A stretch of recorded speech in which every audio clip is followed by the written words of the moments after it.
प्राचीन समय की बात, एक ब्राह्मण देव थे। वो अपने जीवन से बड़े दुखी थे। घर में कुछ खाने को नहीं था, कोई रिश्तेदार उसकी इज्जत नहीं करता था।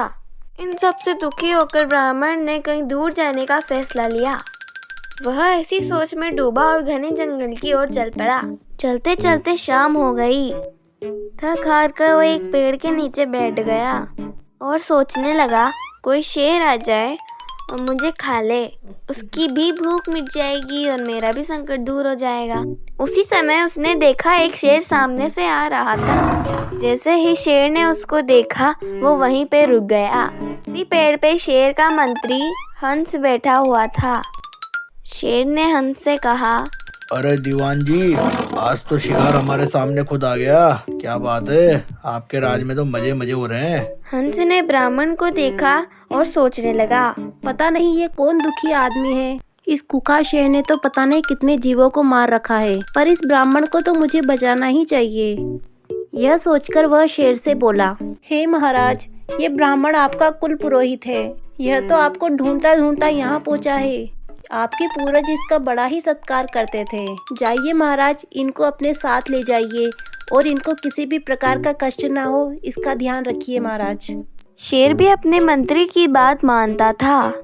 वह झट से ब्राह्मण के पास गया और बोला, हे ब्राह्मण देव, मैं आपको नमन करता हूँ। चलिए आप मेरे साथ चलिए, मैं आपको स्वादिष्ट भोजन करवाता हूँ। आपको मेरे साथ यहीं रुकना होगा जंगल में महाराज, चलिए मेरे साथ। और वह ब्राह्मण को अपने साथ ले जाता है और स्वादिष्ट भोजन कराता है तथा वो उनको एक जगह खोदने के लिए बतलाता है। ब्राह्मण जब उसको खोदता है तो उसको बहुत सारा धन मिलता है।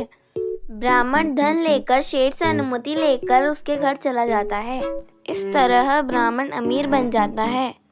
एक दिन ब्राह्मण की पत्नी ने ब्राह्मण से कहा, अजी सुनते हो, आप तो कहते हो कि हमारे यजमान बहुत ही अच्छे हैं, तो उनको अपने घर क्यों नहीं बुलाते आप? जबकि उनकी वजह से अपने को सब कुछ मिला है, तो आप उनको जरूर अपने घर लेकर आएं। जाइए स्वामी, उनको निमंत्रण देकर आइए। पत्नी की बात सुनकर ब्राह्मण शेर के पास गया और उनको खाने पे आने का न्योता दिया। शेर बोला, अरे महाराज, इतना कष्ट करने की क्या जरूरत है आपको? हम ठहरे जंगली जानवर, हमको देखकर आसपास के लोग भाग जाएंगे। हम ऐसे नहीं आ सकते। अगर हम आएंगे तो हम रात में ही आ पाएंगे।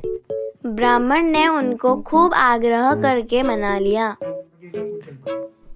अगले दिन दोनों ब्राह्मण के घर पे चल पड़े। जैसे ही शेर ब्राह्मण के घर पे पहुंचा, उसे देखते ही उसकी पत्नी डरने लगी। तब ब्राह्मण ने कहा, अरे भगवान, डरो नहीं, यही हमारे जजमान हैं। इन्हीं की वजह से हमें बहुत सारा धन मिला है। आप चिंता न करो, ये आपको कुछ नहीं करेंगे। ठीक है स्वामी, जैसा आप कहें। जब वे दोनों भोजन करने बैठे, ब्राह्मण की पत्नी को बहुत दुर्गंध आने लगी, क्योंकि शेर तो जंगली जानवर था।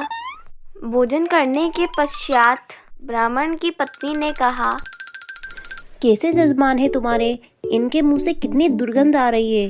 पूरा घर सड़ा दिया इन्होंने मेरा। राजा शेर ने ये बात सुन ली और चुपके से जंगल की ओर चल पड़े। दिनों बाद ब्राह्मण शेर के पास गया तो उन्हें महसूस हुआ कि शेर के तेवर तो बदल रहे हैं। तब शेर ने ब्राह्मण से कहा, अरे पंडित जी महाराज, ये जो तलवार पड़ी है, उठाओ इसको और मारो मेरे सर पर। अरे जजमान, ऐसी क्या बात हो गई? आप ऐसी बातें क्यों कर रहे हो मुझसे? नहीं नहीं, तुम्हें आज मुझे मारना ही होगा। चलो उठाओ तलवार और वार करो मुझ पर। नहीं नहीं महाराज, यह काम मुझसे नहीं होगा। ऐसे नहीं होगा, उठा तलवार ये और मार मुझ पर।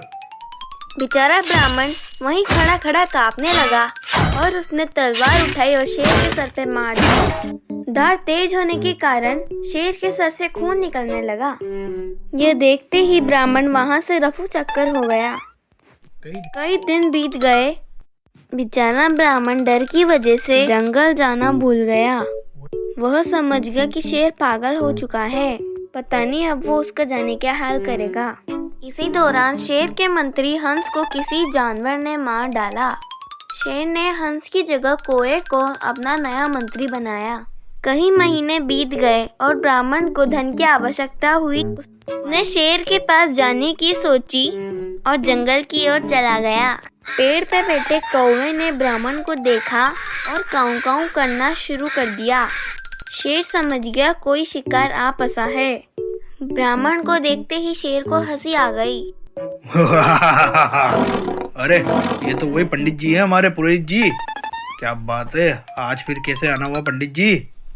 अरे महाराज, मैं तो आपकी हालचाल पूछने आया था। अरे पुरोहित जी, हालचाल तो ठीक है। अब आप आ ही गए हो तो देख लो, आपने ही घाव किया था। देखो क्या हाल है मेरे घाव के। अरे महाराज, ये आपका घाव तो पूरी तरह से ठीक हो गया है और ये घाव भर भी गया है महाराज। पुरोहित जी, आपकी तलवार का घाव तो भर गया, लेकिन आपकी पत्नी के बाणों का जो घाव था वो अभी तक नहीं भरा है। आपकी पत्नी ने जो मेरा अपमान किया था उसे मैं कैसे भूल सकता हूँ? वो जख्म अभी तक नहीं भरा है पंडित जी। यह सुनते ही ब्राह्मण वहाँ खड़ा खड़ा कांपने लगा। तब शेर ने कहा, डरो नहीं पंडित जी, असली बात तो मैं तुम्हें बताता हूँ। हंसा थे सो चाल बसे, काग बने दीवान। जाओ ब्राह्मण घर अपने, शेर किसका जजमान। पता नहीं ये कौवा क्या पाप करा दे। अब तुम दोबारा यहाँ मत आना, समझ गए? इस कौवे के चक्कर में तुम्हारे तोते उड़ सकते हैं कभी कभी, इसलिए भूल कर भी इधर मत आना अब तुम।